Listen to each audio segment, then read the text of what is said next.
अचानक लगने वाले झटके के लिए हो जाइए तैयार, क्योंकि दुनिया भर के बाजारों से एकदम खराब है संकेत और बड़े गैप के साथ नीचे खुलने की तैयारी में है भारतीय बाजार। उसके बाद क्या? वायदा कारोबार के हफ्ते की एक्सपायरी के दिन के एक्शन पर रहेगा फोकस। स्वागत है आप सबका शेयर बाजार लाइव में। नमस्कार, मैं हूं अनिल सिंह जी। और नमस्कार, मैं हूं दीपांशु भंडारी। और आउट ऑफ सिलेबस जब भी गिरावट आती है, भारी वाली आती है और फिर कुछ नई चीज़ सिखा के जाती है, तो आज वीकली एक्सपायरी भी है। आइए समझते हैं अनिल जी के साथ कैसे करने हैं आपको तैयारी। बताएं सर आज की ट्रिगर्स दीप, अमेरिकी बाजारों में बड़ी तेज गिरावट होती दिखी और 2020 के बाद इंट्राडे की पहली ऐसी गिरावट है जो आप देखना सुनना नहीं चाहते हैं। तो 3.5% डाउ गिरा है, लगभग 5% नैस्डैक लुढ़का है और एसजेक्स निफ्टी 16,000 के नीचे ट्रिपल सेंचुरी मारता हुआ 300 अंक नीचे। कल बाजार बंद होने के बाद आए नतीजों पर एक्शन रहेगा और आज भी नतीजों के लिए आज से बड़ा दिन है। आईटीसी और कई दिग्गजों के नतीजे आ चुके हैं। डॉक्टर रेड्डीज और बाकी वायदा कारोबार की 6 कंपनियों के नतीजे आएंगे आज। इन सब पर रखना है आपको फोकस। तो नतीजों के लिहाज से आज भी बड़े एक्शन वाला दिन है आपके लिए। दो चीज़ें सर, लग रहा था थोड़ी स्टेबिलिटी लौट गई है बाजारों में, क्योंकि काफ़ी वॉलेटाइल हुए थे। हजार पॉइंट्स की जो फॉल्स दिखी थी इससे पहले 2 हफ्तों में, थोड़े संभल रहे थे, हमारे बाजार थोड़े संभल रहे थे। पर आप कल कह भी रहे थे कि 2-3 दिन हो गए हैं इस रिकवरी को, कभी भी कुछ भी आउट ऑफ सिलेबस एक्शन आ सकता है, उसकी आपको तैयारी करनी है। एब्सोल्युटली। बट इतना ज़्यादा आउट ऑफ सिलेबस आएगा और ऐसा मार के जाएगा। दीप, यही तो दिक्कत है ना कि कब आएगा, कितना आएगा और किस वजह से आएगा। अगर इन 3 सवालों के जवाब मिल जाए तो फिर कहना ही क्या है। फिर तो हम परम ज्ञानी, फिर तो अंतर्यामी हो जाए, नहीं होगा फिर तो अंतर्यामी हो जाए। बात वही है, देखिए, इसलिए हम ये कह रहे थे कि देखिए रिस्क है इस मार्केट में और वो रिस्क खत्म नहीं हो रही। अब वो रिस्क मुझे जो लग रही थी वो रशिया और यूक्रेन की लग रही थी कि कहीं वहां से कोई बड़ा स्टेटमेंट ना आ जाए। ये रिस्क नहीं थी कि अमेरिका में नतीजों की वजह से और या महंगाई की चिंता की वजह से अमेरिकी बाजार इस तरह से लुढ़क जाएंगे। अब बात वही है कि किस वजह से आप गिरते हैं, किस वजह से रिकवर होते हैं। वजह आपको अनएक्सपेक्टेड आती है। यही मार्केट की खूबी, खासियत या फिर यही मार्केट का डर भी है। और इसी वजह से मार्केट के बारे में सब लोग ये कहते हैं कि मार्केट सुप्रीम है, मार्केट गॉड है, और हम उसको समझ नहीं सकते। एब्सोल्युटली। और जब हमें ये गलतफहमी हो, मार्केट ये दूर करने की कोशिश करता है। लेकिन दीप, कल एक इंटरेस्टिंग बात जब हम डिस्कस कर रहे थे वो जो थी वो ये कि अमेरिकी बाजारों में भले इन्फ्लेशन और महंगाई की और ब्याज दरों की चिंताएं काफ़ी हद तक प्राइस में है, लेकिन रशिया और यूक्रेन वाला मामला अभी भी खत्म नहीं हुआ है। तो कल की गिरावट के पीछे अगर आप ऐसे कारण ढूंढने जाएंगे तो आप कहेंगे कि अमेरिका की रिटेल कंपनियों के जो बिक्री के आंकड़े और नतीजे आ रहे हैं वो बेहद निराश करने वाले हैं, राइट।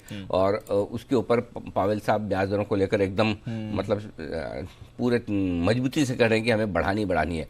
अब देखिए, पावेल साहब ऐसे देखा जाए तो मार्केट फ्रेंडली है। अगर वाकई में कंजम्पशन बहुत तेजी से घटता है इन्फ्लेशन की वजह से और अगर उससे कंपनियों की कमाई पर असर पड़ता है तो हो सकता है आगे चलते हुए कुछ दिनों बाद आप इस खबर पे बाजारों को बढ़ते हुए भी देखें कि भाई कंजम्पशन में कमी आ रही है, इसलिए ब्याज दरें हम तेजी से नहीं बढ़ाएंगे। ये रोज का काम है। कभी आपको और हर एक खबर के आप 2 मतलब निकाल सकते हैं। अगर वाकई में कंजम्पशन में कमी है तो महंगाई कम हो ही जाएगी, तो फिर एग्रेसिवली ब्याज दरें बढ़ाने की जरूरत क्या है।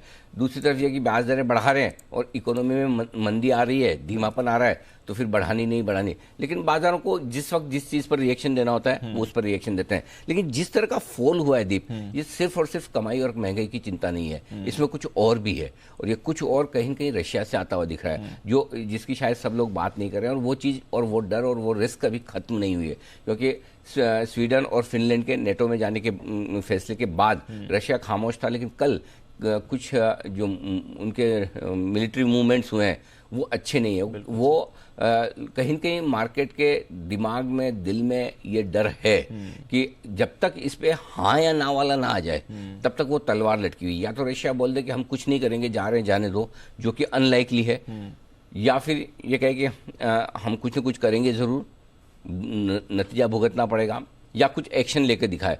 तो कल हल्का फुल्का एक्शन दिखाने की कोशिश की और मुझे लगता है कि बाजार की गिरावट में कहीं न कहीं उस डर का भी योगदान है। क्योंकि कोई ऑफिशियल स्टेटमेंट्स आए नहीं है, इसलिए आज वो आपको सुर्खियों में नजर नहीं आ रहा है। लेकिन मुझे लगता है कि अभी भी एक रिस्क जो है वो रिस्क बाकी है, और जब वो रिस्क खत्म होगी तब मार्केट आपको एकदम बॉटम बनाने की प्रोसेस में दिखेंगे। अब वो बॉटम आजकल में हो सकता है या एक नया फॉल आपको नीचे और देखने को मिले उसके बाद हो, ये कहना मुश्किल है। लेकिन मेरे लिए एक अच्छी बात यही है दीप की 2 दिनों से जो अमेरिका में तेजी हुई है, उसके बाद 31,200 हमारा बहुत स्ट्रॉन्ग सपोर्ट जोन है, उसके पास आ गए हैं। तो आज मुझे देखना यही है कि इस रेंज को अमेरिकी बाजार डाउ पर होल्ड कर पाते हैं। नेस्डेक तो मैंने उम्मीदें ही छोड़ दी है। तो मतलब वो आपके घर का ऐसा सदस्य जिसे पूरे एचयूएफ को कभी उम्मीदें ही नहीं हो कि ये कुछ करेगा लाइफ में, बोले ये तो ऐसे ही मतलब जनसंख्या बढ़ाने के लिए आया है हमारे परिवार में, वैसा हाल है इसका। तो मतलब कोई मतलब ही नहीं है। लेकिन हाँ, ये ज़रूर है कि डाउ 31,200 की रेंज को होल्ड करता हुआ दिख सकता है। उसके नीचे ही बड़ी समस्या है। अगर वो होल्ड होता है, और अच्छी बात यह कि अभी भी आप वहाँ से 500 पॉइंट ऊपर है, तो आज का सेशन अमेरिकी बाजारों में मेक और ब्रेक वाला होगा। उस रेंज को होल्ड करना जरूरी है। अगर वहाँ से फिर से घूमे तो ये चौथी पांचवी बार होगा कि 31,200 की रेंज को सपोर्ट लेकर डाउ घूम रहा है, और नहीं उसे तोड़ा है तो फिर दिक्कतें अमेरिका में भी बढ़ेगी। तो ये जो लेवल्स आ गए हैं अभी इंपॉर्टेंट है होल्ड करने के लिए। हाँ, 31,200 की रेंज। अच्छा, लेवल्स की बात निकली है तो हमने ट्रिपल बॉटम बनाया था 15,700 के पास। क्या आज वो खतरे में आ सकता है? दीपक, कल आपको याद हो सुबह इसी वक्त हम एक बात कर रहे थे और बहुत इंटरेस्टिंगली कर रहे थे कि कल की तेजी से सबसे बड़ा फायदा क्या हुआ जी? सबसे बड़ा फायदा ये हो कि हम रिस्क से बाहर आ गए कि हम क्या नया लो बना सकते हैं। याद है? बिल्कुल। क्योंकि मुझे इस बात की खुशी नहीं कि हम 16,200, 300, 400 पहुंच गए। इस बात का कंफर्ट है कि कम से कम अब रशिया यूक्रेन को लेकर कुछ खराब खबर आ भी जाए तो हम 15,740 पर ट्रिपल बॉटम जो बनाकर बैठे हैं, वहां से आपको कुशन मिल गया। अगर कल एक और पॉजिटिव क्लोज मिल जाती तो और अच्छी बात है। फिर भी चलो 16,240 पर हम बंद हुए, और आपका 15,740 ट्रिपल बॉटम है, यानी 500 पॉइंट का क्वेश्चन है। 300 पॉइंट नीचे खुलने के बाद आप 200 पॉइंट और घट भी जाए तब भी आपका वो बॉटम टूटने की चांसेस कम है। मना तो किसी चीज का मैं करते ही नहीं आजकल। अब तो कह ही नहीं सकते है ना? और वो भी वायदा कारोबार की हफ्ते की एक्सपायरी के दिन। बिल्कुल। और ये डेटा भी बताऊंगा दीप की क्या हाल है। वो डेटा बहुत ही खतरनाक है। मतलब आपको पसीने छूट जाएंगे, ऐसी वैसी बढ़वा लीजिए अभी से। तो ओवरऑल ये है कि सबसे बड़ा कंफर्ट आपके लिए क्या है कि 33,000 का बॉटम जो आपने बैंक निफ्टी पे बनाया है और 15,740 का बॉटम आपने बनाया, उसके आसपास बाजार ठहर सकते हैं। तो सबसे बड़ी रिस्क वो जो थी वो 2 दिनों की तेजी में कम हुई है। और यही आप सोचिए, आप 15,800, 15,900 पर होते रहे, अगर डाउ 1,500 पॉइंट गिर जाए तो क्या करेंगे? गए ना काम से, आप नए रिस्क खुल गए। लेकिन इसके साथ ही एक चीज कहना चाहता हूं दीप, इन केस अगर आप इस हफ्ते के ये जो लो बने हैं 15,740 इसको तोड़ते हैं, 33,000 के लेवल को बैंक निफ्टी पर तोड़ते हैं, तो आपके लिए रिस्क जो खुलती है उसके बाद बड़ा सपोर्ट, नया सपोर्ट जो निफ्टी पे आएगा वो 15,200 का आता है। ओके। यानी 500 पॉइंट की रिस्क निफ्टी पे खुलती है और करीबन 1,800 पॉइंट की रिस्क, 900 पॉइंट की रिस्क बैंक निफ्टी पे खुलती है। तब बैंक निफ्टी के लिए 32,155 का लो जो इंट्राडे में हमने बनाया था 8 मार्च को, और 32,863 की जो क्लोजिंग थी उस रेंज में आप जा सकते हैं। तो 32,000 और 15,200 की रिस्क खुलती है अगर आप 15,650 के नीचे निफ्टी पे जाते हैं, और अगर 32,850 के नीचे बैंक निफ्टी पर जाते हैं। लेकिन ये फिर भी कहूँगा, एक चांस लेकर अगर 32,000, 32,500 के रेंज में बैंक निफ्टी आता है आज अगले 1-2 दिनों में, वो खरीदारी करने के लिए बहुत बढ़िया जगह है। ओके। वहाँ 100% खरीदारी करने का एक मौका लेना चाहिए, बिल्कुल लेना चाहिए। सो आई थिंक एक पैनिक थोड़ा आज होगा, दूसरा आज ही होके खत्म हो जाए तो ठीक, नहीं तो रशिया यूक्रेन से होगा, या ना हो तो यहीं से घूम जाए। सो वो कहना मुश्किल है कि क्या होगा। लेकिन एक बार के लिए 15,740 आज अब सबसे इंपॉर्टेंट लेवल है, 33,000 सबसे इंपॉर्टेंट लेवल है नीचे की तरफ बैंक निफ्टी पर। एक बार के लिए मान लीजिए कि चलो वो आज नहीं बट 1-2 दिन की गिरावट में वो तोड़ दिया लेवल, तो फिर और बड़ी गिरावट हो सकती है। हाँ, वो फिर उसके बाद दिफ वही है कि 15,200 के आसपास निफ्टी और 32,000 के आसपास बैंक निफ्टी, वो बड़ा गैप खुल जाता है। हाँ, वो 1,000 पॉइंट का बैंक निफ्टी पे गैप खुलता है, 500 पॉइंट का निफ्टी पे खुलता है, उतनी जगह खुलती है। मतलब अंदाज से निफ्टी पे 50-75 पॉइंट ऊपर नीचे हो सकता है, बैंक निफ्टी पे 200-150 पॉइंट ऊपर नीचे हो सकता है, बट ब्रॉडली वो लेवल आ सकता है। ठीक है, अच्छी बात है कि एटलीस्ट एक कुशन है। तो आज के लिए देखते हैं क्या एक्शन आएगा। बट सर, फेड की हमने बात करी है, हमारे भी जो सरप्राइज है एमपीसी की बैठक हुई थी, रेट हाइक हुए थे, उसके भी मिनट्स जारी हुए हैं और वहाँ पर भी इन्फ्लेशन की काफ़ी चिंता आई है। और आप, मुझे याद है जब हम इसके बारे में पहले भी बात कर चुके तो आपने कहा था कि आने वाली 2 पॉलिसीज़ में एक बड़े कंसोलिडेटेड रेट हाइक के लिए तैयार हो जाएगी। बिल्कुल, तो 0.5% से आधा % तो आ ही रहा है जून में, कोई मतलब इसमें कोई दो राय है ही नहीं। और उसके बाद अगस्त में भी आधा % और, तो 1 से 1.25% टोटल मिलाकर हमारा मानना है कि बन सकता है। और जो एमपीसी के मिनट्स आए उसमें भी करीबन 1% के आसपास की हाइक का आपको संकेत मिल रहा है। और जो एमपीसी के मेंबर्स हैं उन्होंने जो बयान दिए है जयंत वर्मा साहब ने, उससे भी यही निकल कर आ रहा है। तो अगर बेसिकली मार्केट तैयार हो गया दीप, हो गया, हाँ, मतलब आधा % घटेगा तो ठीक है, 0.5% घटेगा समझो, सॉरी बढ़ेगा ज्यादा होपफुल हो गए सर। बढ़ेगा, घटने के तक दौर से निकल चुके हैं। सो अगर 0.5% बढ़ा तो एक हल्का झटका लग सकता है, लेकिन अब धीरे धीरे आ रहा है प्राइस में, सबको पता है। सो ब्याज दरों में बढ़ोतरी कोई नई बात नहीं है, अब इन्फ्लेशन कोई नई बात नहीं है। आपको एक चीज याद है, हम बीच में एक चीज की चर्चा बहुत बार की है कि सब कुछ खराब है, ब्याज दरें बढ़ रही है, उसके बाद भी अमेरिकी बाजार क्यों बढ़ रहे हैं, राइट? तो माइक्रो और मैक्रो के बीच की कश्मकश थी, जहां मैक्रो फैक्टर आप देखें इकोनॉमी से जुड़े हुए सारे इंडिकेटर्स वो खराब नजर आते हैं कि सिस्टम में से लिक्विडिटी कम होगी, महंगाई ऊपर है, ब्याज दरें बढ़ेंगी, तो फिर किस बात की तेजी। लेकिन दूसरी तरफ आपको कंपनी के नतीजों पे पूरा भरोसा है और आप तेजी इसलिए करते हैं कि अल्टीमेटली तो आप शेयर खरीद रहे हैं, और जिस कंपनी का शेयर आप खरीद रहे हैं उसकी कमाई में आपको कोई डर ना लगे तो फिर किस बात का डर, हम खरीदेंगे। इस चक्कर में अमेरिकी बाजार सारे मैक्रो फैक्टर अच्छे होने के बावजूद चलते थे। कल का रिएक्शन सबसे इंपॉर्टेंट उसी लिहाज से, कल पहली बार अमेरिकी कंपनी की कमाई पर क्वेश्चन मार्क लगा है और मार्केट ने देखिए कैसा गंदा रिएक्शन 24% टूटा था टारगेट का, राइट? टारगेट का शेयर 24%, टारगेट वहां पर एक बड़ी कंपनी है रिटेल वाली कंपनी, उसका शेयर 24% था। सो अगर आपके मैक्रो फैक्टर खराब है और आपकी कंपनी भी कमाई नहीं कर रही तो किस बात का शेयर खरीदूं? यस, सही बात है ना, ये कल हुआ है। सो इसलिए हम कहते हैं कि कश्मकश में कई बार कौन भारी पड़ेगा, या तो मैक्रो फैक्टर ठीक हो जाए या कंपनियों की कमाई खराब हो जाए। सो अनफॉर्चुनेटली कल कंपनियों की कमाई खराब हुई है अमेरिका में, जिसकी वजह से इतनी तेज मार पड़ती हुई दिखे। तो ये कश्मकश रहेगी, ये साल पूरा हमें ऐसे ही निकालना है, ऐसे ही निकालना है। आप तेजी के मूड में आएंगे, मंदी हो जाएगी, मंदी अब 2 दिन पहले किसी को नहीं लग रहा था 15,740 से 16,400 आ जाएगा, करेक्ट? और कल 16,400 पे ये किसी को नहीं लग रहा कि 15,740 वापस देखेंगे। तो ये चलेगा ही, इसमें कोई कुछ नहीं कर सकता कोई। और रिस्क है, रिस्क हम सोचे थे कि रशिया यूक्रेन की है, आ गया कुछ और। अब वो गिरने के लिए बहाना कुछ भी हो सकता है, बट ठीक है, चलिए लेट्स सी आज होल्ड कर पाते। एफएनओ के डेटा बहुत इंटरेस्टिंग। चलिए सर, फिर जानते हैं आज की स्ट्रैटेजी, बताएं सर। संकेत ग्लोबल संकेत नेगेटिव है, एफआईएस के संकेत न्यूट्रल साइड पर है, वायदा कारोबार के संकेत, डीआईएस के संकेत पॉजिटिव है, वायदा कारोबार के संकेत न्यूट्रल है, सेंटिमेंट कॉशियस है, कॉशियस से नेगेटिव भी मान सकते हैं, आपका जैसा है वो आप अपने हिसाब से एडजस्ट कर लीजिए, आपका सेंटिमेंट कैसा है। ट्रेंड नेगेटिव है, तो लगभग सारे आपके पास में ट्रिगर्स हैं।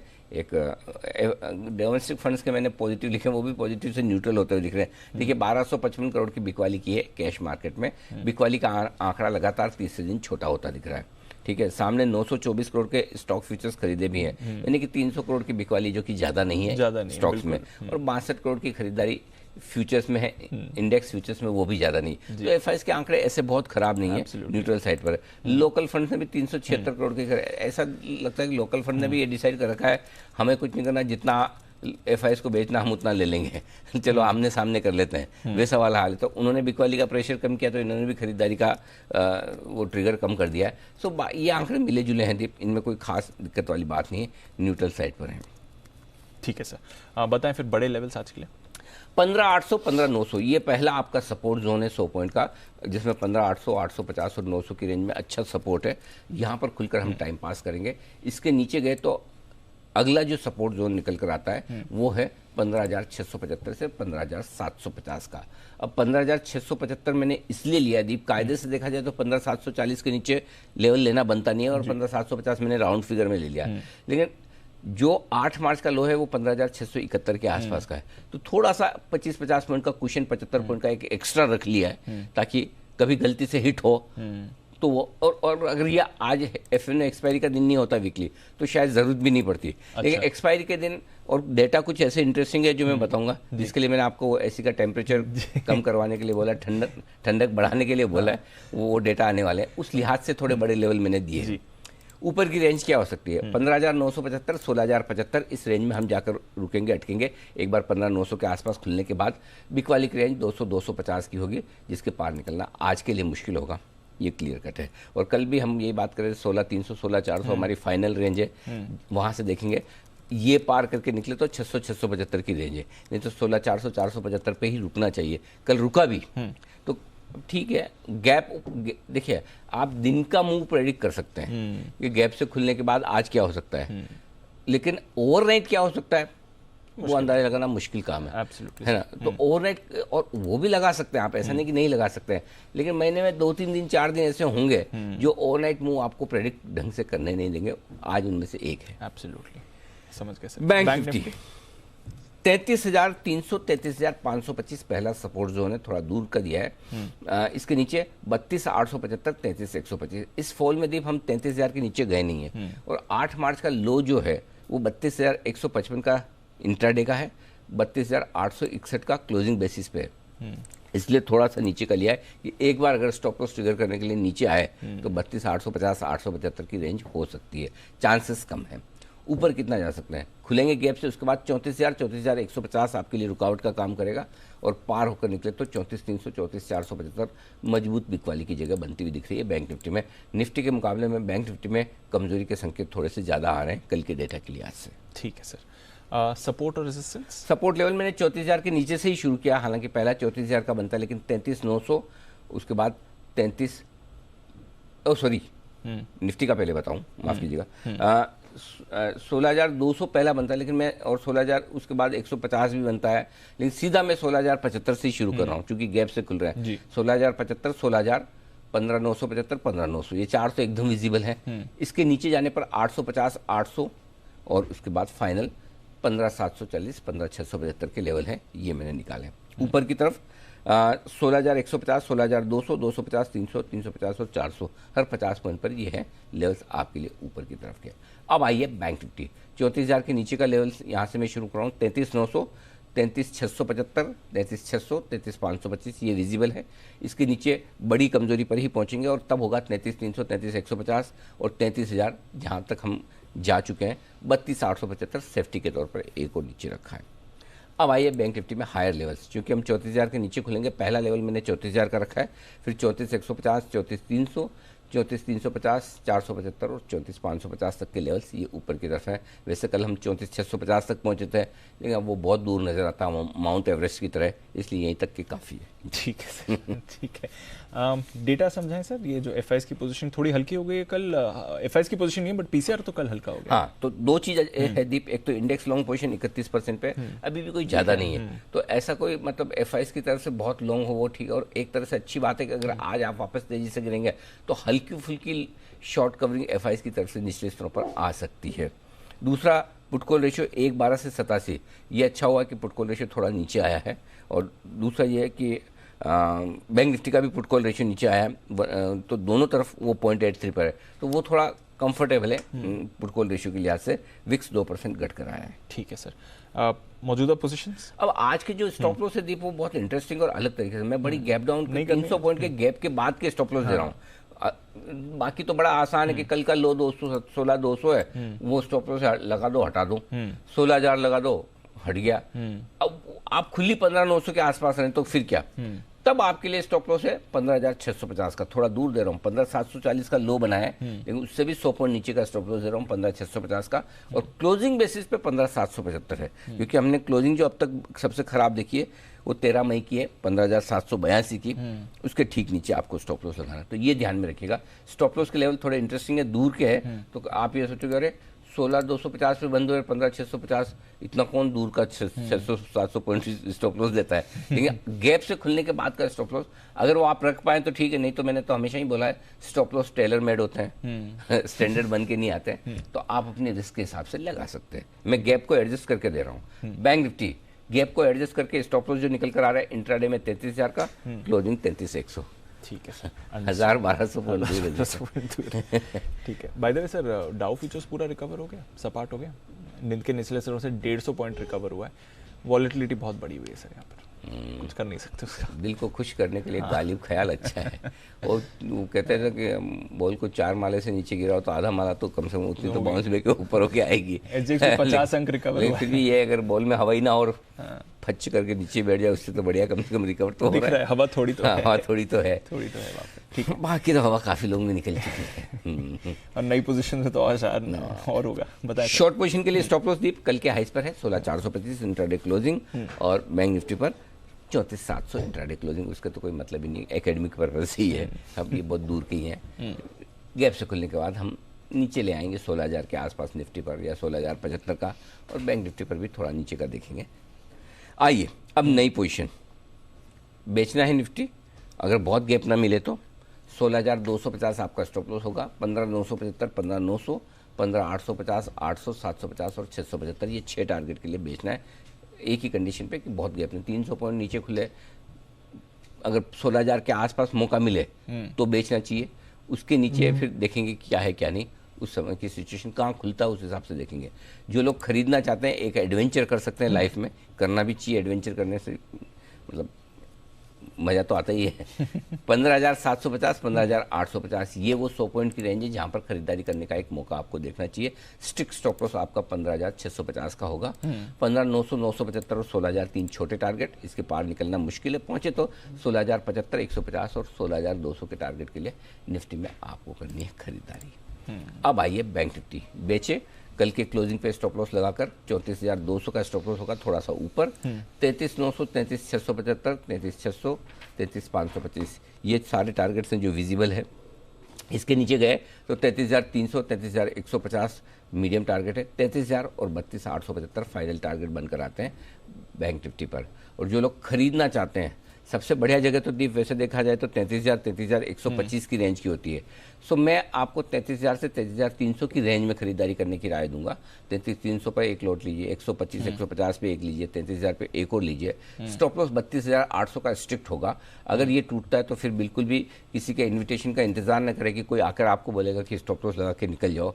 अभी से लगा के ध्यान में रखना है, स्टॉप लॉस के बगैर खरीदना नहीं है। ऊपर का टारगेट जो बनेगा दीप 33525, 33600 दो छोटे टारगेट है, 675 और 800 मीडियम टारगेट, 33900, 34000 फाइनल टारगेट। तो इस रेंज में एक चांस ले सकते हैं, ये ध्यान रहे। अगर 32875 या 33000 के नीचे जाकर, मतलब जो इस हफ्ते के लोज हैं जो निफ्टी पर 15740 है, बैंक निफ्टी पर 33000 है, इसके नीचे जाकर टिके, एक बार टच एंड गो हो सकता है, उसको ध्यान न दें, लेकिन अगर टिक जाते हैं तो फिर मामला थोड़ा सीरियस हो सकता है आने वाले दिनों के लिए। Understood sir. ये आपके लिए सारे मौके।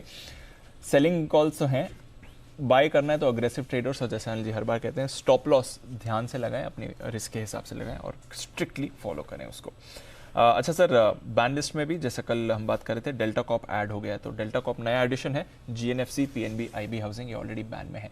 अब बताएं सर, क्या इंटरेस्टिंग दिखा है आपको वायदा कारोबार के डेटा में? एक अच्छी चीज जो हुई है, पहले अच्छी की बात करें, कि कल और परसों में 2 दिन में जो रिकवरी हुई, उस रिकवरी से आपके लिए बड़ी गिरावट का क्वेश्चन बन गया। बिल्कुल ठीक है, कि आप इतने ऊपर आ गए कि आप अब आज गैप से खुल भी रहे तो आप नए लोस तोड़ने के लिए डर नहीं रहे। हाँ, बिल्कुल। 15740 टूट जाएगा, 33000 आसानी से टूट जाएगा, वो डर नहीं है। बिल्कुल। सो ये सबसे बड़ा पॉजिटिव है 2 दिन को रिकवरी का, बाकी सब छोड़ दो। ओके। और सबसे बड़े 2 नेगेटिव है। एक, शॉर्ट्स काफी कवर हो गए, और 2 उल्टा लॉन्ग हो गए। ये मैं रिटेल की बात कर रहा हूँ, FIs के। सो आज अब है ना, क्या हुआ, कल की जो तेजी बनी है ना, मतलब दिन भर जो रही, भले हम 20 पॉइंट नीचे बंद हुए, लेकिन कल काफी पोजीशन ऐसी थी शॉर्ट सी, जो रिटेल की जो शॉर्ट थे वो कट गई। FIs तो है शॉर्ट, वो आज गैप में काटेंगे भी, लेकिन रिटेल की शॉर्ट्स कल कट गई, और उल्टा रिटेल कल काफी लॉन्ग हो गया, क्योंकि जिस तरह के कॉल्स में एडिशन हुए हैं, कॉल बेचने वाले तो सब महारथी लोग हैं, लेने वाला रिटेल है। तो बड़ी दिक्कत क्या, अब बड़ी दिक्कत में क्या है, जब आप गैप से खुल रहे हैं, और गैप भी क्या, एक ऐसे लेवल के नीचे खुल रहे जो सबसे इंपॉर्टेंट है लाइफ में, 16000, राइट। आपको याद हो 15800 पे हम थे, तब भी हम बोलते कि 16000 से ही तेजी गिरने का, और अब यहाँ पर 16000 के नीचे अगर आप खुलते हैं, तो प्रॉब्लम क्या है, 16000 के पुट पर आज की एक्सपायरी भी और मंथली एक्सपायरी भी, दोनों में हाईएस्ट ओपन इंटरेस्ट है। तो आज की एक्सपायरी वाला 63 लाख शेयर है और मंथली एक्सपायरी में 45 लाख शेयर है, यानी करीबन करीबन 1 करोड़ 8 लाख शेयर आपके 16,000 के पुट पर है। अब आप 16,000 के नीचे खुलते हैं और 16,000 के नीचे टिके रहते हैं, तो जो लोग पुट बेच के बैठे ऊपर के दाम का 16,000 के दाम का, वो तो काटेंगे, तकलीफ में आएंगे ना। बिल्कुल। तो आज सुबह सुबह गैप से खुलने के बाद सबसे बड़ी दिक्कत है कि एक मार्क टू मार्केट कॉल आ सकता है, और वो मार्क टू मार्केट कॉल कितने लोग बचा सकते हैं, भर सकते हैं, ये की है। तो शुरुआत के 15 मिनट से आधा घंटा आपको देखना है, खुलने के बाद शॉर्ट कवरिंग एग्रेसिवली आती है या लॉन्ग ट्रेडर्स है वो अपनी पोजीशन छोड़ते हैं कि भाई हमने तो सोचा ही नहीं था कि 300 नीचे खुलेंगे। और कल भी आपको याद है हम ये कह रहे थे कि कुछ मत करके जाइए, और अगर आपकी लॉन्ग पोजीशन है तो 16,000 का पुट रखिए, शॉर्ट पोजीशन है तो 16,500 का कॉल रखिए। ये खाली बोलने के लिए नहीं है, मैं इसलिए बार बार बोलता हूँ आजकल के दिनों को देखते हुए बिना हेजिंग के पोजीशन ना रखें, और ये दिक्कत है। अब मैं आपको डेटा बताता हूँ जिससे आपके पसीने छूटेंगे। अगर आप 16,200 के नीचे खुलते हैं तो आप 1 करोड़ शेयर इसमें आपके निफ्टी में सिर्फ 1 करोड़ शेयर 16,200 के 16,200 पे ही 1 करोड़ है। ओके, 16,100 पर 1 करोड़ 48 लाख शेयर और 16,000 के पुट के नीचे खुलते तो टोटल मिलाकर 2 crore 20 lakh share put writers ऐसे हैं जो 16,000 तक पुट बेचकर बैठे, तेजी की पोजीशन बनाकर बैठे हैं। और इसमें मैं मंथली वाले 45 नहीं गिन रहा, खाली आज के गिन रहा हूँ। 4.5 करोड़, 2 करोड़ 20 लाख, 2 करोड़ तो ये सब मिला के, ओके, सब मिला के। हाँ। तो अगर आप 16,000 के नीचे खुल के टिकते हैं तो 2 crore 20 lakh share put writers जो हैं ये लॉस में आ रहे हैं। ये क्या करेंगे वो देखना। फिर 15,900 के नीचे अगर गलती से चले जाते हैं तो 2 करोड़ 75 लाख शेयर। तो ये पुट राइटर आज कितना नुकसान सहन कर सकते हैं ये की है आज। तभी आप कह रहे हैं कि गैप के बाद क्या होता है वो इम्पोर्टेंट है। हाँ, तो पसीने छूटेंगे तो यहाँ छूटेंगे। और इसका बचने का एक ही तरीका कि डाउ फ्यूचर मजबूत हो जाए, एफआईज की अभी भी लॉन्ग पोजीशन इंडेक्स में 31% है, वो इंडेक्स में काफी शॉर्ट है। अगर एफआई शॉर्ट कवरिंग करने के लिए आ गए तब तो आप बच गए। अदरवाइज लॉन्ग ट्रेडर्स के भी भाई 250-300 पॉइंट का मार्क टू मार्केट लॉस कितने लोग सहन करेंगे। और अच्छा दूसरा मशीन ट्रेड है, तो मशीन ट्रेड के तो 16,000 के नीचे आते हैं आपके स्टॉप लॉस ट्रिगर होना शुरू हो जाते हैं। Correct sir, correct. उन्होंने तो कुछ ना कुछ तो प्रोग्राम लिखा ही होगा ओवरनाइट अगर। सो आई थिंक वो सबसे बड़ी रिस्क है 16,000 की। तो ये डेटा बहुत बड़ा है और लगभग ऐसा ही बड़ा डेटा आपके लिए बैंक निफ्टी पर भी है, वो समझ लीजिए 34,000 के आसपास आप बंद हुए दीप, ठीक है। अब आप अगर समझिए 34,000 के नीचे खुलते हैं जो तो आराम से खुलेंगे 150 पॉइंट, ये 50 लाख शेयर बैंक निफ्टी 34,000 पर, उसके नीचे पुट राइटर्स रिस्क में 33,500 तक अगर आप 33,500 तोड़ते हैं 95 लाख शेयर बैंक निफ्टी पर पुट राइटर्स है। 95 लाख बैंक निफ्टी पर। सो लॉन्ग पोजीशन जरूर से ज़्यादा दिख रही है पुट में, जो निफ्टी का हाल है वो यहीं पे भी होगा। और एक तरफ जो पुट राइटर जो समझदार बड़े लोग हैं उन्होंने पुट बेच के लॉन्ग पोजीशन बना रखी है, और दूसरी तरफ कमजोर लोग हैं उन्होंने कॉल खरीद रखे हैं। लॉस दोनों को लगना है, लॉस दोनों को लगना है, बिल्कुल करेक्ट। सो ये आज की सबसे बड़ी रिस्क है, और ऊपर से एक्सपायरी का दिन है। सो मैं शुरुआत के 15 मिनट से आधा घंटा देखना चाहता हूँ क्या शॉर्ट कवरिंग वाला जल्दी से आके शॉर्ट कवर करने के लिए दौड़ लगाता है, या फिर लॉन्ग पोजीशन वाले बोलते हैं भाई हमसे ना हो पाएगा, छोड़ो, खत्म करो, गलती हो गई 2 दिन खरीदा। इन दोनों में से क्या होता है ये अगले 15 से 30 मिनट के भीतर आपको समझ में आ जाएगा। तो आज एक सेशन इस लिहाज से बहुत इंटरेस्टिंग और बहुत इंपॉर्टेंट ये डेटा है। आज जो खतरनाक डेटा निकले हैं, जो आप कहते हैं लर्निंग वाले कुछ डेज होते हैं, आज वैसा दिख रहा है समझने के लिए कि क्या होगा। मतलब बच जाए तो अच्छा है। हाँ, बच जाए तो अच्छा है। बाकी लॉन्ग वाले दोनों तरफ से मरे हैं, पुट राइटर्स भी और कॉल बायर्स भी। चलिए, तो ये आपके लिए पूरा स्ट्रैटेजी, पूरा डिस्कशन आज के सेटअप का। आइए जान लेते हैं, खबरें तो काफ़ी सारी हैं, स्टॉक रिएक्शन भी आएंगे। अरमान, कुशल, वरुण और आशीष हैं हमारे साथ तैयार। वरुण, मॉर्निंग बताएं ट्रिगर्स और results.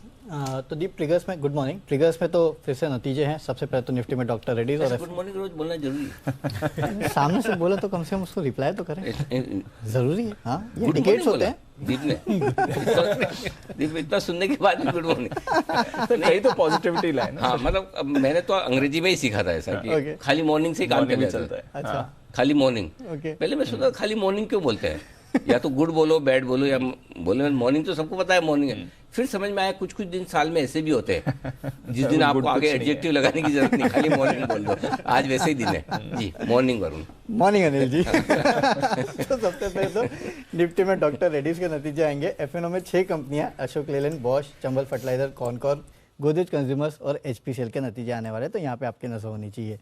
CL educate share buyback पर विचार करने वाली है बोर्ड, तो यहाँ पे आपको नजर रखना है। इसके अलावा आईपीओ पैराडिप फॉस्फेट, आज आईपीओ का आखिरी दिन है। दूसरे दिन तक करीब 51% भर चुका है, रिटेल का हिस्सा 95% भरा है।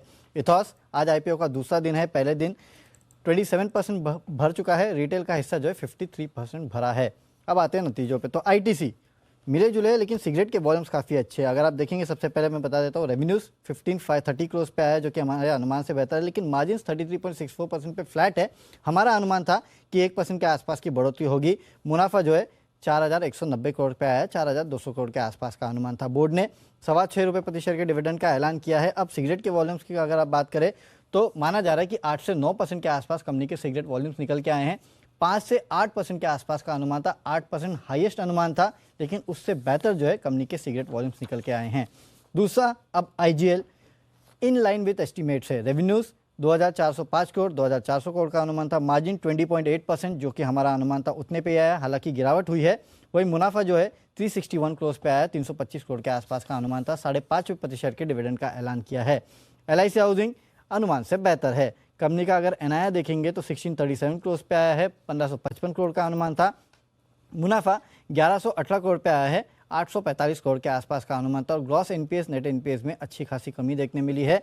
वहीं बोर्ड ने 8.5 रुपये प्रति शेयर के डिविडेंड का ऐलान किया है। तो ये है आपके लिए कुछ नतीजे। कुछ और नतीजे अरमान के पास है। मॉर्निंग अरमान, बताएं। मॉर्निंग। मनापुरम फाइनेंस के नतीजे हैं। नतीजे हमारे अनुमान से कमज़ोर आते हुए दिखे हैं। अगर आप एनआईआई देखेंगे, एनआईआई में लगभग 14.5% का कट देखा गया है। वहीं मुनाफे की बात करेंगे तो मुनाफा भी 44% का कट देखा गया और बोर्ड ने 0.75 का डिविडेंड भी दिया है। जीआईसी हाउसिंग फाइनेंस नतीजे मिक्स आते हुए दिखे हैं। एनआईआई हालांकि बड़ी है 17.3%, मुनाफा जो है मुनाफे में लगभग 38% का कट देखा गया और बोर्ड ने 4.5 का डिविडेंड भी दिया है। श्याम मेटालिक्स के नतीजे अगर आप देखेंगे तो अच्छे आते हुए दिखेंगे, हालांकि मार्जिन्स में थोड़ा कटौती देखी गई है। आय लगभग 21% बढ़कर आती हुई दिखी है। अगर आप मार्जिन्स की बात करेंगे 26.7% से 23.2% पर आते हुए दिखे हैं और मुनाफा लगभग 12% बढ़कर आया है। बोर्ड ने 2.7 का डिविडेंड भी दिया है। फिनोलेक्स इंडस्ट्रीज नतीजे अगर आप देखेंगे तो कमजोर आते हुए दिखे हैं। आय लगभग 28% बढ़कर आई है, हालांकि मार्जिन्स पर कट देखा गया है। मार्जिन्स 32.8% से घटकर लगभग 16.6% पर आते हुए दिखे हैं और मुनाफा देखेंगे, मुनाफा लगभग 65% बढ़ गया है, पर उसमें एक एक्सेप्शनल गेन है 376 करोड़ का। और अंत में गुजरात पीपावा पोर्ट नतीजे मिक्स्ड आते हुए दिखे हैं। आय जो है लगभग 14% बढ़कर आई है, वहीं इबिटा देखेंगे, इबिटा भी 12% और मार्जिन जो है वहां पर लगभग स्टेबल साइड रहा है। 59.8% से घटकर लगभग 58.6% और मुनाफे में भी लगभग 14% की बढ़ोतरी देखी गई है। ओके, तो ये है आपके लिए कुछ और नतीजे जहां पर रखनी है नजर। कुशल, बताएं क्या कह रही हैं आज की खबरें। खबरों में सबसे पहले दीप एंड्योरेंस टेक्नोलॉजीज इस पर फोकस रखिए, क्योंकि मैक्सवेल एनर्जी सिस्टम्स को ये खरीदने वाली है, पूरा 100% हिस्सेदारी इसमें खरीदेगी। ये ईवी की बैटरी मैनेजमेंट सिस्टम्स बनाती है ये कंपनी और कुल 308 करोड़ में ये डील होती हुई नजर आएगी, तो इस वजह से ये स्टॉक फोकस में रहेगा। बिरला सॉफ्ट 23 मई को यहाँ पर बायबैक को लेकर बोर्ड बैठक होने वाली है, तो यहाँ पर इस वजह से आपको फोकस रखना है। एक्सिस म्यूचुअल फंड, जहाँ पर इन्होंने चीफ डीलर वीरेश जोशी को सैक कर दिया है और ये इन्वेस्टिगेशन इन पर चल रही थी फ्रंट रनिंग को लेकर। साथ ही बीपीसीएल सूत्रों के हवाले से हमें ये खबर मिल रही है कि सरकार ने बीपीसीएल के निजीकरण को टाल दिया है और बीपीसीएल में सरकार की जो आंशिक हिस्सेदारी की बिक्री थी उससे काम नहीं चलेगा, ऐसे पता चल रहा है। और यहाँ पर स्पेसिफिकली एक ही बिडर होने की वजह से ये योजना फिर से ये नए रिवाइज होकर नए प्लान में आती हुई नजर आएगी। जेएसडब्ल्यू एनर्जी भी फोकस में रहेगा।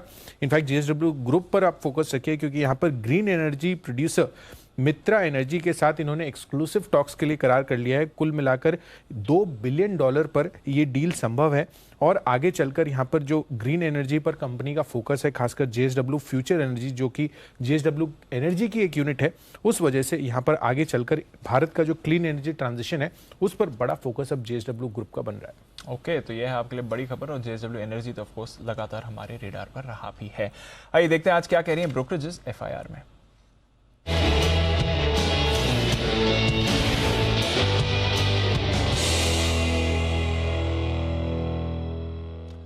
मॉर्निंग आशीष, सबसे पहले तो बताएं क्या कह रही हैं आज की नतीजों के बेस की रिपोर्ट्स। देखिए, टॉप अर्निंग्स की बात की जाए तो सबसे पहले बाजार की नज़र जो है आईटीसी पर रहेगी और आज अच्छी बात है कि कमज़ोर बाजार में यहाँ पर ब्रोकरेज हाउस की तरफ से जो है अपग्रेड आते हुए नजर आए। जेपी मॉर्गन ने रेटिंग को भी अपग्रेड कर दिया और देखिए टारगेट भी बढ़ा है, 250 रुपये से सीधा बढ़ाकर जो है 305 रुपये कर दिया है। करीब 265 रुपये के आसपास की जो है कल की क्लोजिंग है और ये मान रहे कि सिगरेट कारोबार में काफ़ी बढ़िया ग्रोथ रही और पूरे वित्त वर्ष 2023 में भी देखें तो प्रदर्शन काफ़ी बढ़िया देखने को मिलेगा, जिसके चलते इन्होंने ईपीएस के अनुमान में करीब 3 से लेकर 5% की बढ़ोतरी कर दी है। मॉर्गन स्टैनली भी देखें तो ओवरवेट की रेटिंग को बरकरार रखें और लक्ष्य जो है 276 से बढ़ाकर 293 कर दिया है और इनके मुताबिक भी देखें तो नतीजे काफ़ी बढ़िया है। जेफरीज की कमेंट्री मुझे बहुत बढ़िया लगी। देखिए, खरीदारी किराए को बरकरार रखे 305 रुपये के लक्ष्य के लिए, लेकिन ये कह रहे हैं कि इस समय में जब सभी सेक्टर सभी स्टॉक जो है मार्जिन के बल पर काफ़ी कमजोर अर्निंग्स पेश कर रही हैं, आईटीसी के सभी वर्टिकल्स में देखें तो मार्जिन बरकरार देखने को मिले, ग्रोथ भी अच्छी है, तो ब्रोकरेज हाउस का भरोसा जो है आईटीसी पर नतीजों के बाद बढ़ता हुआ नजर आया। एलआईसी हाउसिंग फाइनेंस यहाँ पर भी नजर रखेगा। सीएलएसए की तरफ से रिपोर्ट आई है, खरीदारी किराए को बरकरार रखा है 525 के लक्ष्य के लिए, करीब 360 के आसपास की क्लोजिंग है।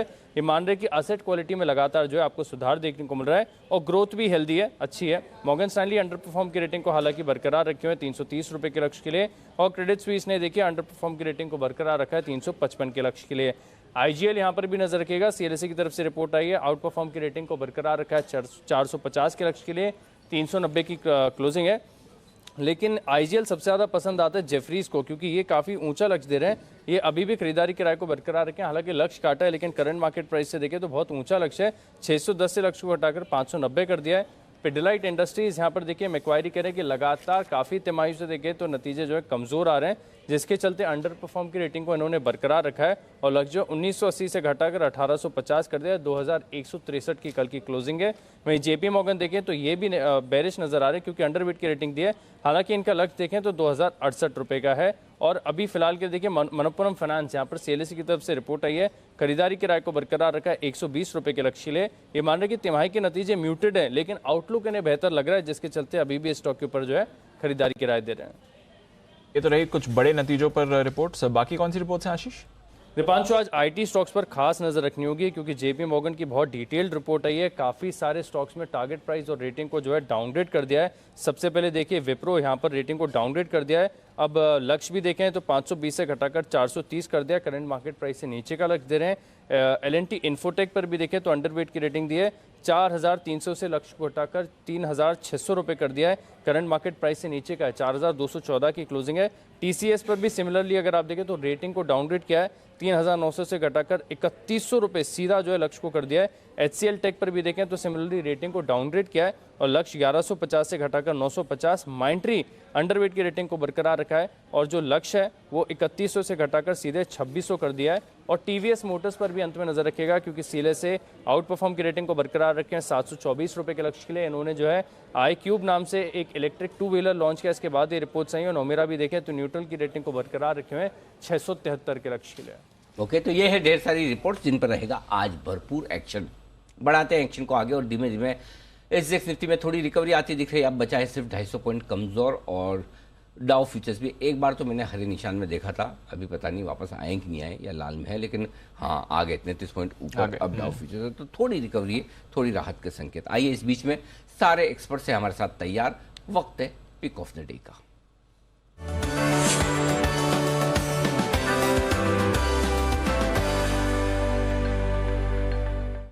बंसल जी सुप्रभात, करिए शुरुआत। सुप्रभात अनिल जी, सुप्रभात दीपांशु। अनिल जी, आज सुबह जो हंसी मजाक कर रहे थे मॉर्निंग और गुड को लेके अनिल जी, तो अनिल जी मैं उस चीज से अनिल जी एग्री नहीं करता हूं। अनिल जी देखिए, मॉर्निंग तो रोज ही गुड होती है उस व्यक्ति के लिए Anil ji who is not looking for perfection. Anil ji ना तो परफेक्शन लाइफ के अंदर है ना स्टॉक मार्केट के अंदर है। तो अनिल जी मॉर्निंग तो गुड ही होती है और जो व्यक्ति इसी बिजनेस देख रहा है अनिल जी, वो तो शॉर्ट भी कर रहा है, लॉन्ग भी कर रहा है, लॉन्ग के भी टारगेट अचीव हो रहे हैं। तो अनिल जी मॉर्निंग तो गुड ही है अनिल जी। चलो बढ़िया है, ये बात तो सही है, नोबडी कैन बी परफेक्ट, तो बढ़िया है। तो लेकिन हाँ कोशिश जरूर करते रहना चाहिए, खुश रहने के लिए बढ़िया ख्याल है, बहुत ही बढ़िया बंसल जी, पॉजिटिव अप्रोच है। तो फिर कुछ खरीदेंगे आज? देखिए अनिल जी, आज मैं ये एज्यूम कर रहा हूँ अनिल जी आपकी कुर्सी पे, मतलब कि अगर बैठा हो तो एज्यूम कर रहा हूँ कि काफी लोग नोटा का प्रयोग करेंगे। तो कंपनसेट करने के लिए अनिल जी दो पिक्स लाया हूं मैं। पहली तो एक बिकवाली की राय है आईओसी पर, अच्छा, जिसको कल मैंने और कुणाल जी ने पिक ऑफ द डे में भी दिया था। बड़े चार्ट पर एक बड़ा ब्रेकडाउन, बड़े चार्ट पर एक बड़ा रिवर्सल, 125 का स्टॉप लॉस, 106 से लेकर 108 के टारगेट जोन के लिए आईओसी पे बिकवाली की राय।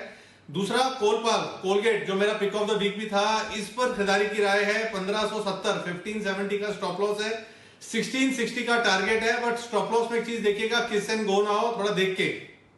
ओके, तो थोड़ा देख के स्टॉप लॉस आगे पीछे लगा लें, ये कहना है बंसल जी का। 2 दी हैं, अब 2 को भी काम नहीं करने का माने या मतलब परफेक्ट स्ट्रेटेजी हेज के तौर पर माने, तो हम बेनिफिट ऑफ डाउट देंगे बंसल जी को। हेजिंग के तौर पर बंसल जी ने एक खरीदारी, एक बिकवाली की दी है राय।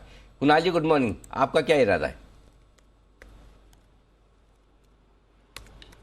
Good morning Anil ji, good morning Deepanshu. Anil ji देखिए, मैं कोई भी रिसाइकल्ड पिक नहीं दूंगा, तो अनिल जी बिल्कुल ओरिजिनल नोटा पेश करूंगा अनिल जी। और अनिल जी एक बात नोटा के बारे में मैं कहना चाहता हूं कि अनिल जी देखिए, नोटा हर जीवन के एस्पेक्ट में होना चाहिए। बहुत बड़ी खोज है अनिल जी आपकी नोटा। आज मुझे इसका महत्व समझ आ रहा है अनिल जी। अब देखिए दीपांशु नोटा दबाए बैठे हैं, कई सारे लोग अनिल जी ऐसे हैं जिन्होंने नोटा न होने के कारण, नोटा का विकल्प न होने के कारण अनिल जी कुछ चुन लिया। तो अनिल जी बिल्कुल सही है अनिल जी, नोटा हर जीवन के एस्पेक्ट में होना ही चाहिए। ओके, आपको आपके वक्त नोटा अवेलेबल नहीं था कुणाल जी, और क्या इस बात का आपको खेद है? अनिल जी मेरा मानना है कि नोटा आपकी मानवता को सबसे बड़ी देन है अनिल जी, तो नोटा जीवन में हर जगह होना चाहिए अनिल जी। हाँ, तो इनडायरेक्टली कुणाल जी ने हाँ कहा है कि उनके वक्त नोटा प्रचलन में नहीं था, होता तो शायद वो कंसिडर करते। बंसल जी ये बात घर तक पहुंचा दें, ये आपकी जिम्मेदारी है। अब नोटा का भरपूर इस्तेमाल करने की आपको इजाजत है। आइए किरण जी से करते हैं शुरुआत, उनकी पिक ऑफ द डे बताएं sir. Anil ji very good morning, दीप मॉर्निंग। बंसल जी ने एग्जैक्ट प्रिडिक्ट किया कि मैक्सिमम पैनलिस्ट क्या करने वाले हैं, तो उनके प्रिडिक्शन को दाद देते हुए मेरा नोटा ही रहेगा। ठीक बात है। चलिए सुमित जी से भी पूछ लेते हैं उनका क्या इरादा है। Good morning sir. Good morning Anil ji, good morning. Anil ji एक गैप डाउन के बाद पॉज मिलना चाहिए और बाउंस बैक देखने को मिलना चाहिए, और 16,000 15,900 ये सपोर्ट काम करना चाहिए। 15,900 टू बी वेरी प्रिसाइज, वहां से बाउंस बैक देखने को मिलना चाहिए आज वापस लोअर लेवल से। तो मेरे पास यहाँ पे ब्रिटानिया में खरीदारी करके चलने का सलाह रहेगा। 3390 3390 के आसपास ब्रिटानिया में खरीदारी करें। 3350 का नीचे में स्टॉप लॉस लगाएं। ऊपर में 3450 से 3500 रुपए तक के लेवल ब्रिटानिया में देखने को मिल सकते हैं, तो ब्रिटानिया में खरीदारी करके चलने का सलाह रहेगा। ओके, ब्रिटानिया है वो स्टॉक जहां पर खरीदारी करने की राय आपके लिए आती है सुमित जी की तरफ से।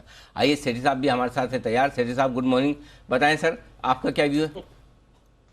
Good morning Anil ji, good morning Deepanshu. देखिए बाजार तो बहुत ही अनसर्टेन और वोलेटाइल बाजार है, और दोनों साइड में ही दिक्कतें हैं। अगर किसी ने फ्राइडे को बाजार में शॉर्ट किया तो उसके मंडे ट्यूसडे को तकलीफ हो गई या बहुत बड़ा नुकसान हो गया, और अगर किसी ने मंडे ट्यूसडे को अगर लॉन्ग किया तो आज मतलब या कल लॉन्ग किया तो आज उसको जो गैप डाउन खुल रहे हैं उसमें अच्छा खासा नुकसान हो सकता है। तो एक्सट्रीमली वोलेटाइल मार्केट है, कॉशियस रहना है। बट इतनी गैप डाउन के साथ खुलने के बाद मुझे लगता है कुछ स्टॉक्स हैं जिनको खरीदने के मौके ढूंढने चाहिए। तो जो मेरा पिक ऑफ द डे आज रहेगा, एक तो कैश मार्केट का स्टॉक है और एक एफएनओ का स्टॉक है। कैश मार्केट का जो स्टॉक है वो स्टॉक है जो कल स्टॉक सुर्खियों में था, रुचि सोया।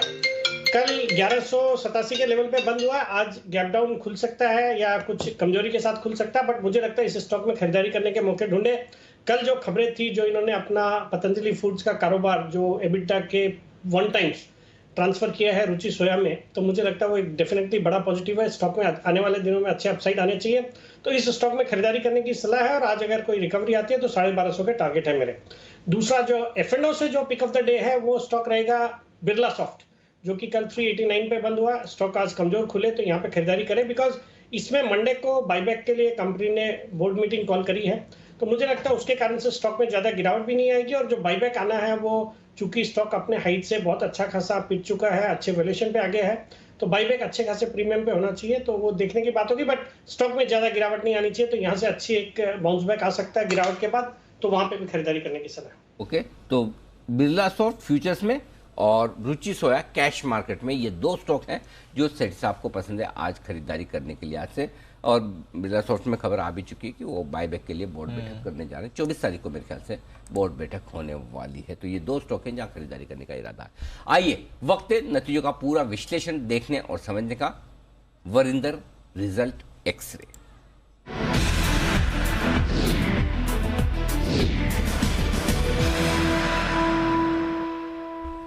गुड मॉर्निंग वरिंदर, स्वागत है। अच्छी बात है कि अच्छे नतीजे ढेर सारे आते दिख रहे हैं और शुरुआत वहीं से करते हैं। बताएं बाजार बंद होने के बाद जो नतीजे आपको आए हैं पसंद। Good morning Anil ji, Deep and everyone. Sir जो बड़ी कंपनीज है ना, बड़ी कंपनीज जो लार्ज कैप जिसको बोलते हैं, उनके नंबर्स अच्छे नहीं आ रहे। मिड कैप में नंबर्स अच्छे आए थे। आई स्टार्ट विद जो मिड कैप में मुझे अच्छे नंबर्स दिखे, Ratnamani metal and tube sir. Again, in a very, very high inflation environment, a company who's reporting a best ever quarterly EBITDA, कुछ तो उसके बारे में अच्छा कंपनी पे होगा। It has been a great company, sir. महंगा कंपनी है, सस्ता कंपनी नहीं है। Let me warn you that as well. But otherwise, sales sir 5% ऊपर था क्वार्टर क्वार्टर, 40% ऊपर था YoY। अगर आप इसका EBITDA देखें सर, 30% ऊपर था quarter quarter. So even sales 5% ऊपर था सर, बट EBITDA 30% ऊपर गया, विच टेल्स यू कि हमें किस तरीके से कंपनी ने कॉस्ट को कंट्रोल किया हुआ है। और मार्जिन 14% से 17% के quarter quarter. As a said TTM basis पे कुछ 35 टाइम पे ट्रेड करता है सर, सस्ता स्टॉक नहीं है। आई थिंक इन्होंने कुछ बोनस का अनाउंसमेंट भी किया और 14 रुपए डिविडेंड भी दिया है, so which is a good thing. JK Lakshmi cement sir, मगर again in an inflationary environment बहुत सारे सीमेंट कंपनीज अच्छा नहीं कर रहे हैं, but I think JK Lakshmi did very very well और बहुत सस्ता स्टॉक है सर। ईवी पर टन मेरे ख्याल में 50 टाइम पे ट्रेड करता है, बट अगर इसके नंबर्स देखें सर तो वॉल्यूम की आपको दिखेगा कि 8% बढ़ा YoY, क्वार्टर क्वार्टर 28% बढ़ा। सीमेंट रियलाइजेशन YoY बढ़ी है, क्वार्टर क्वार्टर कम हुआ है, बट सर एबिटा पर टन इसका बहुत अच्छा आया है। मतलब कि मेरे ख्याल में एक्सपेक्टेशन थी मार्केट में ये 13-14% एबिटा मार्जिन करेगा, उसके सामने 20% मार्जिन किया, तो बहुत तकड़े नंबर आए सर इसके। अब एबिटा एक्सपेक्टेशन थी कि ये 200-225 करोड़ करेगा, उसके सामने 325 करोड़ एबिटा किया, मतलब 174 करोड़ से 325 करोड़ एबिटा किया। I think very very solid set of numbers coming from JK Lakshmi cement. TNPL Tamil Nadu news print sir, बहुत सारे पेपर स्टॉक्स अच्छा कर रहे हैं। आपने देखा जेके पेपर के नंबर्स अच्छे आए थे, तमिलनाडु न्यूज प्रिंट भी sir. I think gross margin के 42% आए थे। इनका जो लोग देख रहे हैं कि इसका डेप्रिसिएशन एक्सपेंसेस इंटरेस्ट कॉस्ट दोनों डिक्लाइन हो रहा है, इसके कारण इसके मार्जिन बढ़ रहे हैं। एबिटा 90 करोड़ से 112 करोड़ आया सर, क्वार्टर क्वार्टर 80 करोड़ से 112 करोड़ हो गया YoY, तो 34% jump YoY, 23% jump quarter quarter. Cash flow sir इसका सबसे जरूरी है कि कैश फ्लो जो उसका था, CFO था FY22 में 1100 करोड़ था, which is a great thing sir. तो CFO टू एबिटा इसका बहुत ज्यादा तगड़ा हो रहा है, तो very solid set of numbers coming from this company. एक छोटा कंपनी है sir, Agarwal industrial corporation. I was very impressed with the solid top line growth of this company. अगर टॉप लाइन देखें तो 71% क्वार्टर क्वार्टर ऊपर गया है सर, 44% YoY ऊपर गया है। मगर इस कंपनी को ऑफ कोर्स हम YoY कंपेयर करेंगे, मार्जिन आपको थोड़े से नीचे दिखेंगे बिकॉज इसमें हायर अदर एक्सपेंसेस गए हैं, which is a norm for all most of the companies, but otherwise very solid set of numbers coming from this company. Sandur Manindri sir, top line में कोई भी प्रॉब्लम नहीं था, margin कम हुए हैं, but margin अभी भी 30% से ऊपर है, सो आई डोंट नो कि हाँ भी उसके कारण इतना प्रॉब्लम होना चाहिए। एबिटा 222 करोड़ है सर, 190 करोड़ के अगेंस्ट क्वार्टर क्वार्टर और 135 करोड़ था YoY। तो इसके जो सेगमेंट्स होते हैं, माइनिंग, फेरोअलॉयज और कोक एंड एनर्जी, माइनिंग में बहुत अच्छा किया सर। रेवेन्यू 42% ऊपर है YoY, 66% ऊपर है क्वार्टर क्वार्टर। एबिट भी ग्रू हुआ है, मार्जिन 50% के आसपास है।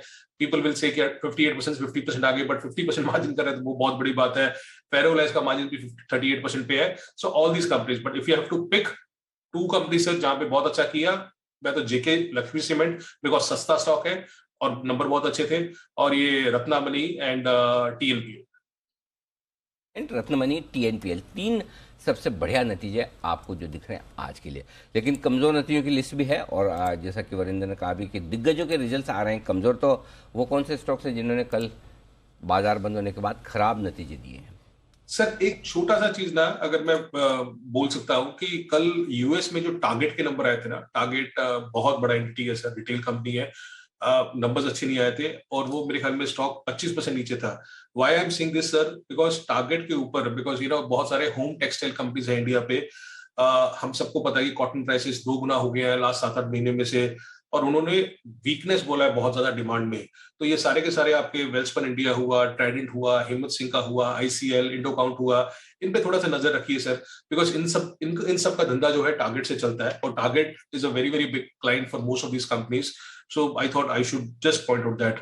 Otherwise, बड़े कंपनी में सर लुपिन में बहुत एडजस्टमेंट्स है सर, एडजस्टमेंट्स के बाद भी मार्जिन्स कम थे उसके। मेरे लिए सबसे बड़ा प्रॉब्लम क्या था सर कि यूएस नहीं ग्रो कर रहा है उनके लिए, इंडिया बिजनेस नीचे था, बट यूएस बिजनेस 10% नीचे था क्वार्टर क्वार्टर, और बहुत टाइम हो गया सर लुपिन से नंबर उस तरीके से नहीं आए हैं। तो अगर आप एडजस्टेड मार्जिन्स भी देखेंगे सर तो वो 10% के आसपास आए हैं, which is way below what street was expecting. तो एज आई सेड उसमें कुछ इंपेयरमेंट चार्जेस लिए इस बार बिकॉज ऑफ जैबिस, टैक्स आउटफ्लो ज्यादा हुआ है इस बार, तो उन सब चीजों ने आपको लॉस का नंबर दिया है। बट मैं लॉस तक जाता ही नहीं, अगर टॉप लाइन भी देखूं तो टॉप लाइन में वो यूएस का सेल्स 10% नीचे आना was not a great thing for Lupin. Pidilite very very strong company sir, बहुत प्यारा कंपनी है, सब अच्छा है इस कंपनी में, बट बहुत महंगा कंपनी है, अभी भी 70 टाइम पे ट्रेड करता है, 70 टाइम्स पे। मैं सुबह अपने क्लाइंट्स को भी लिखा था सर ये कि अगर आप कुछ कंपनीज को देखें, चाहे टारगेट को देखें जो मेरे ख्याल में 11-12 टाइम पे ट्रेड करता है, वॉलमार्ट कुछ 20-25 टाइम पे ट्रेड करता होगा वॉलमार्ट, और यहाँ हमारे डी मार्ट है जो 100 टाइम्स के ऊपर ट्रेड करते हैं, पीडीलाइट है जो 70 टाइम पे ट्रेड करता है, और जहां जहां मार्जिन मिस आएगा या नंबर्स अच्छे नहीं आएंगे तो वहां पे पिटाई ज्यादा हो सकती है। तो पीडीलाइट का देखिए सर, ग्रॉस मार्जिन 43% रह गए 50% से। अब रेवेन्यू कमजोर रहा था बिकॉज कंज्यूमर एंड बाजार सेगमेंट जो उनका होता है वो 2250 करोड़ से कमजोर होकर क्वार्टर क्वार्टर 1900 करोड़ रह गया है। मार्जिन 27% नीचे थे, एबिटा 27% नीचे था क्वार्टर क्वार्टर सर। मैनेजमेंट ने गाइडेंस मेरे ख्याल में 20 से 24% का मार्जिन का गाइडेंस बैंड दिया हुआ है, और मैनेजमेंट के गाइडेंस अगर 20 से 24% है, I think street was expecting कि 20% के आसपास मार्जिन आएगा at the lower and. 16% margin आया सर, तो 16% is very very weak margin for Pidilite. मेरे ख्याल में बहुत टाइम के बाद देखा है कि इतना कमजोर नंबर आया।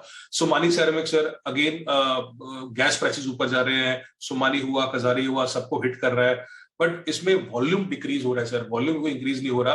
तो इशू क्या हो रहा है कि अगर वैल्यू बढ़ रहा है पर वॉल्यूम कमजोर हो रहा है, तो क्योंकि आपको दिख नहीं रहा कि हाँ भैया कहीं वॉल्यूम बढ़ रहा है इन कंपनीज में, तो मार्जिन जो 15% होता था कम हो गया 8% रह गया सर, और एबिटा 90 करोड़ का 50 करोड़ रह गया। सो ये सब चीजें इम्पैक्ट कर रही हैं, और some of the stocks are not very very cheap, जहां पे बोलूंगा कि मैं सिंगल डिजिट मल्टीपल में आ गए यार, तो चलो ठीक है ये सब प्राइस है। ये है आपके लिए सारे के सारे कमजोर नतीजे भी। बहुत बहुत धन्यवाद नरेंद्र इन सारे रिजल्ट्स पर अपना विश्लेषण देने के लिए। आइए बढ़ते आगे, तैयार है हमारे साथ दो और खास मेहमान, राजेश पालविया साहब और संदीप वागले साहब, दोनों का करते हैं स्वागत। राजेश जी बताएं sir, pick of the day अगर कोई है तो। जी good morning Anil ji, good morning everyone. So pick of the day रहेगी कोलपाल। हालांकि मार्केट में गैप डाउन ओपनिंग होगी, लेकिन हम ये एक्सपेक्ट करें कि अगर ये स्टॉक अगर 1590-1580 के आसपास ओपन होता है तो वहाँ पे एक अपॉर्चुनिटी होगी बाय करने की। काफी अगर देखें तो एफएमसीजी पैक में काफी स्टेबल स्ट्रक्चर देखने को मिल रहा है और सारे स्टॉक्स में एक अच्छा बाइंग का इंटरेस्ट बना हुआ है। तो कोलपाल पे यहाँ पे बाय करने की सलाह रहेगी 1580-1590 की रेंज में। स्टॉप लॉस रखेंगे हम 1560 का। हमें लगता है जिस तरीके से स्टॉक में पिछले दिनों में कंसोलिडेशन देखने को मिला, स्टॉक 20 डे मूविंग एवरेज के ऊपर क्रॉस करके सस्टेन करते हुए दिख रहा है, तो हमें लगता है ये स्टॉक में वापस से पुल बैक एक्शन आते हुए दिख सकते हैं अगर गैप डाउन होता है तो। और हायर साइड पे हम एक्सपेक्ट कर रहे हैं इसमें टारगेट आना चाहिए करीब 1630 से 1640 तक के। तो 1590 के आसपास बाय करेंगे, 1560 का स्टॉप लॉस और 1630-1640 तक के अपसाइड के टारगेट के लिए कोलपाल बाय करने की सलाह है। कोलगेट पामोलिव, ये है वो स्टॉक जो बंसल जी को भी पसंद आया है, राजेश जी को भी पसंद आया है। 1604-5 पे बंद हुआ है और उनका कहना है कि 1580-1590 की रेंज में अगर नीचे खुलकर मिल जाए आज तो मौका छोड़िएगा मत। आइए वागले साहब से करते हैं मुलाकात। Sir good morning, pick of the day. Anil ji good morning, Deepanshu good morning. मेरा कंडीशनल बाय है। पेट्रोनेट में कल बहुत अच्छा ब्रेकआउट दिखाई दिया है, अच्छा पैटर्न है, मुझे लगता है अगले कुछ दिनों में ये अच्छी मूव देनी चाहिए। लेकिन आज अगर नीचे खुलता है तो मैं कल का हाई ब्रेक करने के लिए वेट करूंगा, नीचे जितना जाता है जाने दो, और जब ये ब्रेक होगा तब एक अच्छी मूव की शुरुआत मानी जाएगी। 224 का बंद है, अगर 220-22 खुलता है मैं सजेस्ट करूंगा 225 के ऊपर ही बाय करें, 222 के स्टॉप लॉस के साथ। 237 का मेरा टारगेट है जो 1 से 2 दिनों में आ सकता है। ओके 225 के ऊपर ही खरीदें, नीचे रहे तब तक ना, ये है आपके लिए राय। आइए सेठी साहब ने वैसे तो आपको बताया रुचि सोया और बिरला सॉफ्ट। सेठी साहब इसके अलावा और कोई स्टॉक्स हैं जो आपके रेडार पर है आज के लिए? बिल्कुल अनिल जी, 2 और स्टॉक रेकमेंड करना चाहूंगा कैश मार्केट के स्टॉक से आज। बताएं जी।